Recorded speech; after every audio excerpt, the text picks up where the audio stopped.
शाहरुख खान ने ये शायरी जिस्मानी माजूर या माजूरी के बावजूद खेलों में हिस्सा लेने वाले खिलाड़ियों के लिए कही है।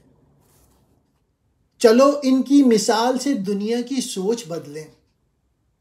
चलो एक ऐसी दुनिया बनाएं जहां ये अपने ख्वाब को खुद पूरा करें, क्योंकि ये सब समर्थ हैं। उनकी हर जीत उन्हें बताती है कि वो कितने समर्थ हैं।